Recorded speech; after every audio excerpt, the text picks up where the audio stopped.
여러분 반갑습니다. 김영석입니다. 제가 어느덧 100살을 넘기고 보니 인생이라는 것이 마치 긴 강물과 같다는 생각이 듭니다. 강물은 상류에서 요란하게 소리를 내며 흐르지만 바다에 가까워지는 하류에 이를수록 그 깊이는 깊어지고 소리는 고요해지는 법이지요.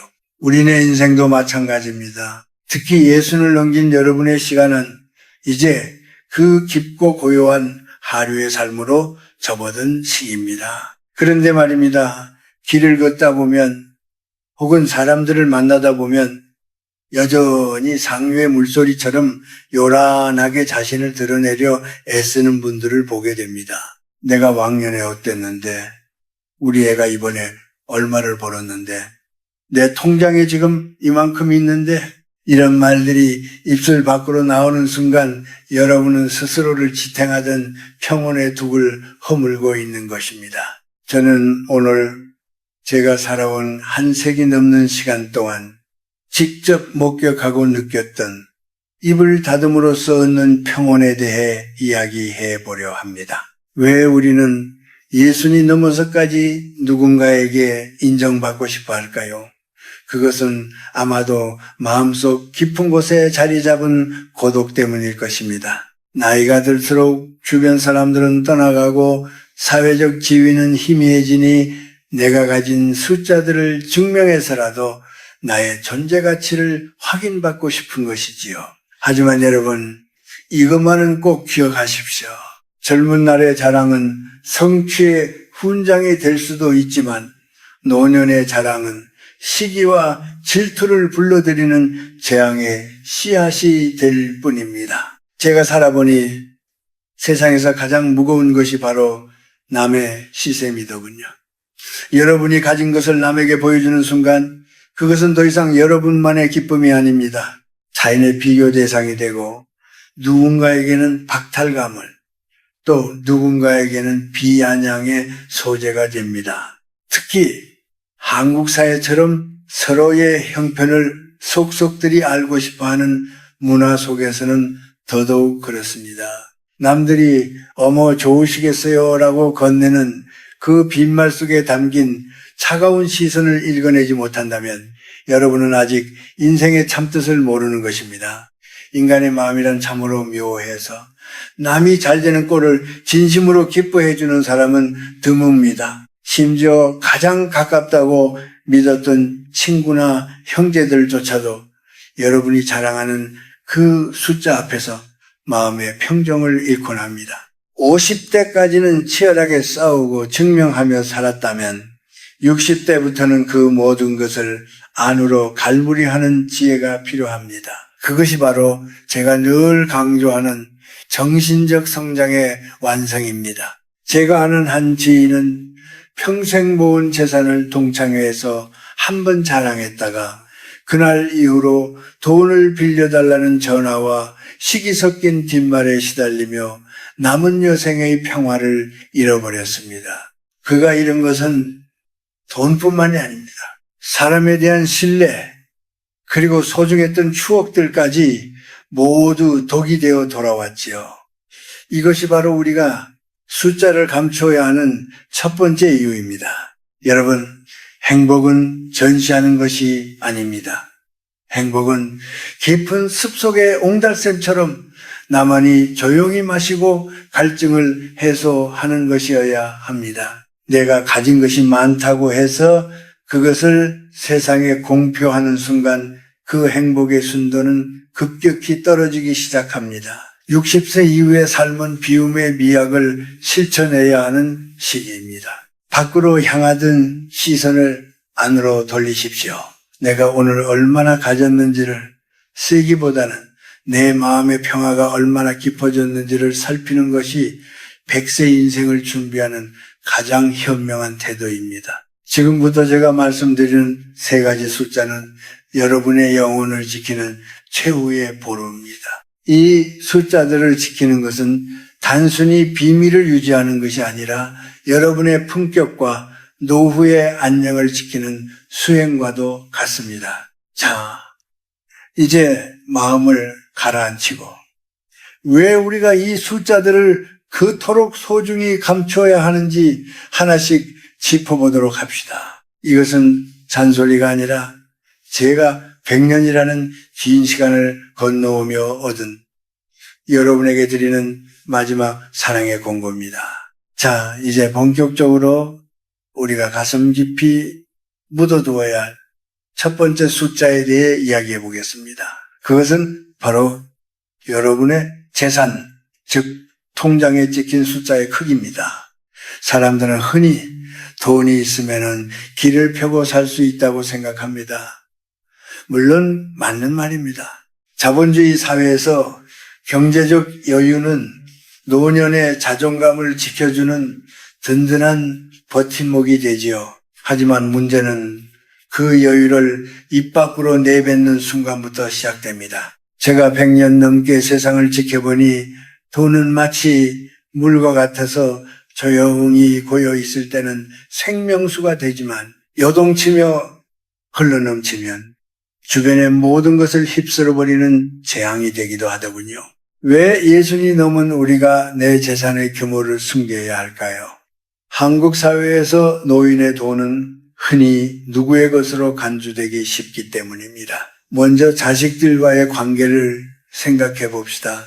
부모가 가진 돈이 얼마인지 정확히 아는 순간 자식의 마음속에는 의존하려는 마음이 싹트기 마련입니다. 아버지가 저렇게 쌓아두셨는데 조금만 도와주시면 안 될까 하는 생각이 드는 순간 그 자식의 자립심은 무너지고 부모와 자식 사이에는 천륜 대신 채권자와 채무자의 묘한 기류가 흐르게 됩니다. 유산은 내가 세상을 떠날 때 자연스럽게 남겨주는 것이지 살아생전 내 노후 자금을 자식의 사업 자금이나 손주 교육비로 떼어주는 것은 결국 부모 자식 관계를 망치는 지름길입니다. 친구 관계는 또 어떻습니까? 60 전후의 나이가 되면 동창들이나 지인들 사이에서 경제적 격차가 눈에 띄게 벌어집니다. 어떤 이는 노후 준비가 잘 되어 있고 어떤 이는 여전히 하루하루가 고단할 수 있지요. 이때 내가 가진 재력을 은연중에라도 자랑하게 되면 그것은 상대방에게 지울 수 없는 상처와 열등감을 심어주는 꼴이 됩니다. 겉으로는 축하하네, 자네 성공했구먼이라고 말하지만 돌아서는 그들의 마음속에는 차가운 시기심이 자라납니다. 저 친구는 운이 좋아서 저렇게 잘 사는데 나는 왜 이 모양일까 하는 비교가 시작되면 그 우정은 이미 수명을 다한 것이나 다름없습니다. 여러분, 노년의 가장 비참한 것이 무엇인지 아십니까? 돈은 많은데 주변에 진심 어린 사람은 한 명도 없고 오직 내 주머니를 노리는 사람들만 들끓는 상황입니다. 내가 부유하다는 사실을 동네방네 알리고 다니면 여러분 주변에는 평소 연락도 없던 먼 친척, 돈 빌려달라는 지인, 사탕발림으로 투자를 권유하는 사기꾼들이 몰려듭니다. 그들은 여러분의 인격을 보고 오는 것이 아니라 여러분의 숫자를 보고 오는 것입니다. 사람의 지어 마음의 문을 닫게 되면 그 얼마나 쓸쓸한 노년이겠습니까? 저는 평소에 돈은 보이지 않는 곳에서 조용히 써야 그 가치가 빛난다고 말합니다. 누군가를 돕고 싶다면 이름 없이 기부하고 친구들에게 밥 한 끼 사고 싶다면 생색내지 말고 조용히 계산하십시오.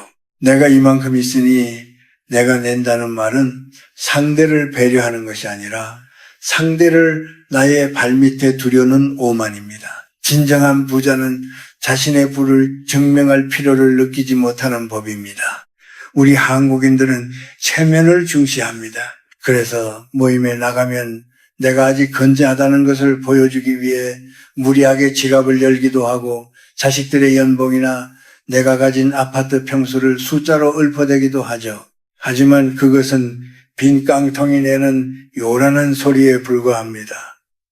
진짜 실속 있는 사람은 허허실실하며 자신의 무게를 낮춥니다. 남들이 나를 조금 부족하게 보더라도 내 안에 곳간이 가득 차 있다면 그것으로 충분한 것 아닙니까? 예순 이후의 경제력은 무기가 아니라 방패여야 합니다.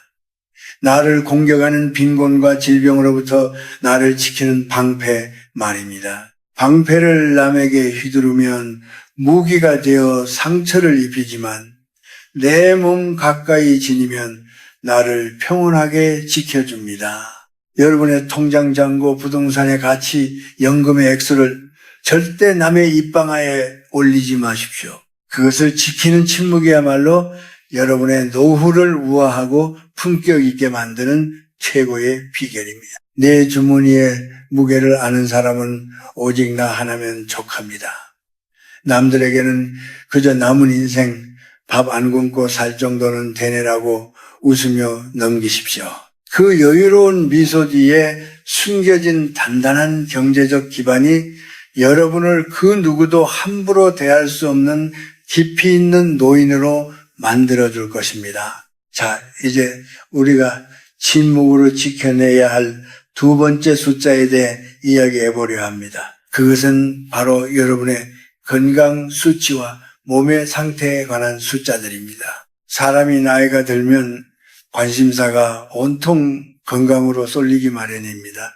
혈압 수치가 얼마인지, 혈당이 얼마나 오르내리는지, 하루에 몇 보를 걷는지, 이런 숫자들은 우리 삶의 질을 결정하는 아주 중요한 지표들이지요.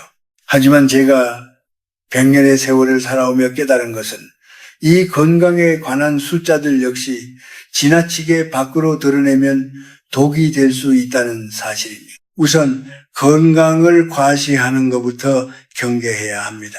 나는 아직도 뒷산을 청년처럼 오르내려 내 혈압은 20대 때랑 똑같아라고 자랑 섞인 말을 내뱉는 분들이 계십니다. 물론 건강하다는 것은 축복받을 일이죠.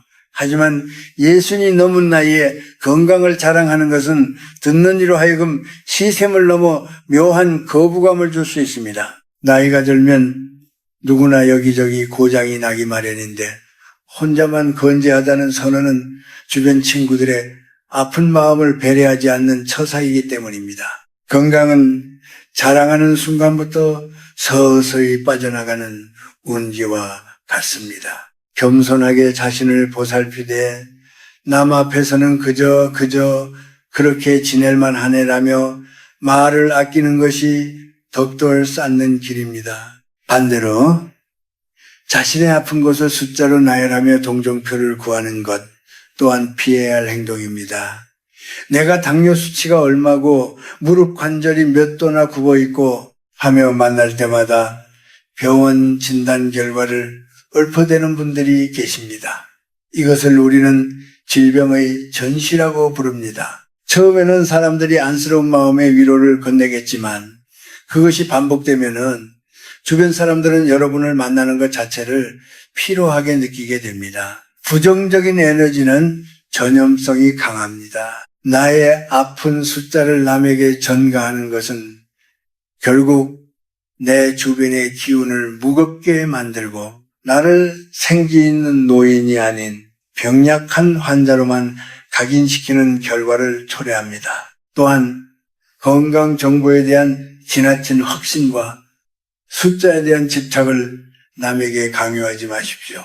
내가 이 약을 먹고 수치가 얼마가 떨어졌는데 자네도 당장 먹어봐라는 식의 조언은 위험합니다. 사람마다 체질이 다르고 삶의 궤적이 다른데 나의 숫자가 정답인 양 타인에게 들이대는 것은 오지랖에 불과합니다. 예순 이후에 지혜로운 이는 남의 건강 상태에 대해 묻지도 않고 자신의 건강 상태를 구구절절 설명하지도 않습니다. 한국 사회에서는 특히 보약이나 영양제에 대한 이야기가 많지요. 하지만 진짜 보약은 입을 닫고 마음을 평온하게 유지하는 것입니다. 제가 100살 넘게 살 수 있었던 비결을 묻는 분들에게 저는 늘 말합니다. 적당히 먹고 많이 움직이고 무엇보다 마음을 다스려라. 이 마음을 다스리는 법 중에 으뜸이 바로 말을 아끼는 것입니다. 내 몸의 통증을 밖으로 뱉어낼수록 통증은 실체가 되어 나를 더욱 째고 내 몸의 강건함을 뽐낼수록 방심이라는 틈이 생겨 질병이 침입하게 됩니다. 여러분, 우리 몸은 하나의 작은 우주입니다. 그 우주 안에서 일어나는 변화와 숫자들을 굳이 타인에게 보고할 필요는 없습니다.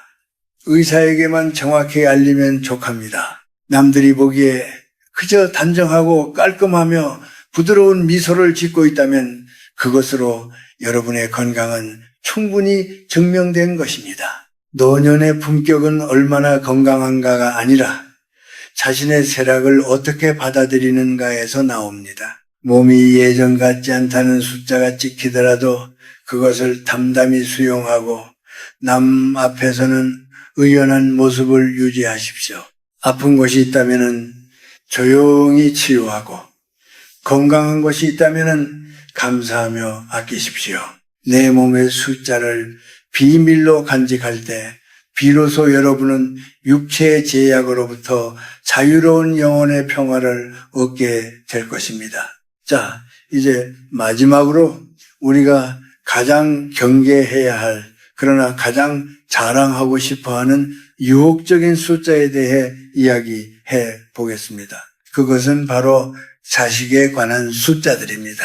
자식의 연봉이 얼마인지, 이번에 승진해서 몇 급 공무원이 되었는지, 손주가 전교에서 몇 등을 했는지, 우리 부모들에게 이보다 더 달콤한 숫자가 어디 있겠습니까? 하지만 여러분, 제가 한 세기를 살아오며 수많은 가문의 흥망성쇠를 지켜본 결과 자식 자랑은 노년의 인간관계를 파괴하는 가장 날카로운 비수가 된다는 사실을 깨달았습니다. 한국 사회에서 자식은 곧 부모의 얼굴이자 인생의 성적표라고들 생각하지요. 그래서 자식의 성공을 나의 성공인 양 착각하여 동창 모임이나 친척 모임에서 그 숫자들을 늘어놓게 됩니다. 우리 아들이 이번에 연봉 1억을 넘겼네. 우리 손주가 이번에 명문대에 들어갔네. 하는 말들 말입니다. 그런데 여러분, 그 말을 듣는 상대방의 마음을 단 한 번이라도 깊게 헤아려 보셨습니까? 예순이 넘으면 집집마다 사정이 다 제각각입니다. 누군가의 자식은 사업에 실패해 속을 썩이고 있을 수도 있고, 누군가는 자식이 몸이 아파 병수발을 들고 있을지도 모릅니다. 그런 사람들 앞에서 나의 잘난 자식 이야기를 숫자로 치환해 내뱉는 것은 상대방의 가슴에 못을 박는 일이나 다름없습니다. 여러분은 그저 기쁨을 나누고 싶었을지 모르나 그것은 나눔이 아니라 정신적인 폭력이 될 수도 있다는 사실을 명심해야 합니다. 또한 자식의 성취를 숫자로 자랑하는 순간 여러분은 자식을 인격체가 아닌 하나의 트로피로 전락시키는 것입니다. 자식의 인생은 자식의 것입니다. 부모가 그 숫자를 앞세워 자신의 체면을 세우려 하면 자식은 부모의 기대라는 감옥에 갇히게 됩니다. 만약 나중에 그 숫자가 줄어들거나 자식이 실패를 겪게 되면 부모는 남들의 시선이 두려워 자식을 원망하게 되고 자식은 부모의 얼굴을 보지 못하게 됩니다. 이것이 바로 자랑의 과보가 돌아오는 비극적인 결말입니다. 반대로 자식의 허물이나 집안의 부끄러운 숫자들을 밖으로 퍼뜨리는 것 또한 절대 금물입니다. 우리 애가 비개월 안에 애비랑 자식이 남남처럼 지낸 지가 몇 년이네 하는 말들은 결국 화살이 되어 여러분에게 돌아옵니다. 누군가에게 위로를 받고 싶어 내뱉은 그 숫자들이 시간이 흐르면 그 집안 수준을 평가하는 잣대가 되어 빗으로 꽂히게 됩니다. 우리 한국 문화에는 사촌이 땅을 사면 배가 아프다는 속담이 있지요. 이것은 인간의 본성을 꿰뚫는 말입니다. 남의 불행은 은근한 위로가 되고 남의 행복은 시기심의 원천이 되는 것이 평범한 인간의 마음입니다. 그러니 지혜로운 노인은 내 집안의 경사도 조사도 그저 덤덤하게 지나칩니다. 남들이 물어보면은 그저 다들 제 앞가림하며 평범하게 삽니다라고 한마디 하는 것이 최고의 정답입니다. 그 평범함이라는 말 뒤에 얼마나 큰 노력과 인내가 숨어 있는지 아는 사람만이 진짜 어른입니다. 여러분, 진정한 가문의 영광은 남들의 입술 위에서 춤추는 숫자에 있는 것이 아닙니다.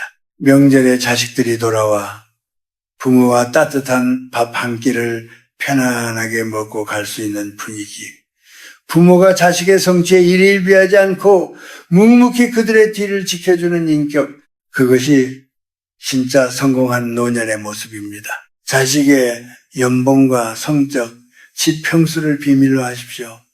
그것이 자식을 세상의 시기심으로부터 보호하는 길이며 여러분의 주변 친구들을 배려하는 품격 있는 처세입니다. 내가 입을 다듬으로써 내 자식이 자유로워지고 내 친구들이 평온해진다면 그보다 더 큰 보람이 어디 있겠습니까? 인생 후반전의 평안은 내가 가진 것을 얼마나 잘 숨기느냐에 달려 있습니다. 보석은 깊은 금고 안에 있을 때 가치를 지키는 법입니다. 여러분의 가장 소중한 보석인 가족의 숫자들을 세상이라는 길거리에 내던지지 마십시오. 침묵으로 그 가치를 지켜내는 고귀한 어른이 되시길 바랍니다. 이제 긴 여정의 마지막 장에 이르렀습니다. 재산의 숫자, 건강의 숫자, 그리고 자식의 숫자까지 우리가 왜 이 소중한 삶의 지표들을 가슴 깊은 곳에 묻어두어야 하는지 이제는 조금 이해가 가시는지요? 제가 100년이라는 시간을 살아보며 깨달은 단 하나의 진리는 인간의 영혼은 타인의 시선에서 자유로워질 때 비로소 가장 찬란하게 빛난다는 사실입니다. 예수님 넘은 여러분, 지금 여러분이 서 있는 이 자리는 인생의 황혼이 아니라 가장 순수한 나로 돌아가는 황금기입니다. 젊은 시절에는 남들에게 보여주기 위한 삶을 살았습니다. 좋은 옷을 입고 좋은 차를 타고 내 자식이 남들보다 앞서가는 것을 보여주며 내가 괜찮은 사람이라는 것을 증명하려 애썼지요. 하지만 그 모든 증명 끝에 남는 것은 무엇입니까? 공허함과 끝없는 비교, 그리고 타인의 시샘에 상처받은 늙은 마음뿐입니다. 이제는 그 무거운 짐을 내려놓으십시오. 숫자는 세상의 언어이지 영혼의 언어가 아닙니다. 통장 잔고가 여러분의 인격을 대신할 수 없고 자식의 연봉이 여러분의 행복을 보장해 주지 않습니다. 진정한 행복은 누군가에게 보여주고 박수받는 것이 아니라 조용한 방 안에 홀로 앉아 차 한 잔을 마시며 오늘 하루도 참 평온했구나라고 느낄 수 있는 그 찰나에 있습니다. 우리가 세 가지 숫자를 비밀로 하는 것은 단순히 나를 방어하기 위함이 아닙니다. 그것은 타인과의 사이에 아름다운 거리를 두기 위함입니다. 서로의 형편을 너무 자세히 알면 기대가 생기고 기대가 어긋나면 원망이 생깁니다. 적당한 거리에서 서로의 인격만을 바라보며 웃을 수 있을 때 노년의 우정은 비로소 완성됩니다. 어떻게 사느냐는 물음에 그저 마음 편히 산다고 답하는 그 여유 속에는 수천 가지 숫자로도 설명할 수 없는 어른의 품격이 담겨 있습니다. 저는 100세가 넘은 지금도 매일 아침 글을 쓰고 강연을 합니다. 누군가는 묻습니다. 그 나이에 힘들지 않으시냐고요. 제 대답은 늘 같습니다. 오늘 내가 할 수 있는 일이 있고 내 마음이 기쁘니 그것으로 충분합니다. 저에게도 아픈 것이 있고 부족한 것이 왜 없겠습니까? 하지만 저는 그것을 숫자로 세지 않습니다. 대신 내가 오늘 만난 사람의 따뜻한 눈빛, 창가에 스치는 바람의 감촉, 그리고 아직도 무언가 생각할 수 있다는 그 사실을 감사하게 여깁니다. 사랑하는 여러분, 남들이 여러분을 어떻게 생각하는지에 대한 집착을 버리십시오. 누군가 여러분을 무시한다 해도 여러분이 가진 숫자가 적어서라고 자책하지 마십시오. 진정으로 고귀한 사람은 가진 것이 많은 사람이 아니라 가진 것이 없어도 비굴하지 않고 가진 것이 많아도 오만하지 않은 사람입니다. 그 단단한 내면의 힘은 바로 침묵에서 나옵니다. 인생의 후반전에서 가장 큰 재산은 평화로운 마음입니다. 그 평화를 지키기 위해 여러분의 숫자를 숨기십시오. 자랑하고 싶은 마음이 턱 밑까지 차오를 때 한 번만 더 호흡을 가다듬고 그 기쁨을 내면으로 돌리십시오. 내가 나를 인정해주면 족합니다. 굳이 세상에 확인 도장이 필요하지 않습니다. 이제 강의를 마치며 여러분께 마지막으로 당부드립니다. 내일 아침 눈을 뜨면 거울 속에 자신에게 말해 주십시오. 남들에게 보이기 위한 나는 오늘로 끝났다. 나는 이제 나만의 속도로, 나만의 깊이로 남은 생을 채워가겠다라고 말입니다. 숫자가 사라진 자리에 여러분의 진정한 향기가 채워질 것입니다. 100년의 길을 먼저 걸어온 이 노인이 드리는 이 투박한 권고가 여러분의 노후를 조금 더 따뜻하고 우아하게 만들어주기를 진심으로 기도합니다. 여러분은 충분히 잘 살아오셨고 지금 이대로도 충분히 가치 있는 사람입니다. 부디 그 평온함 속에서 오래도록 건강하고 행복하십시오. 감사합니다.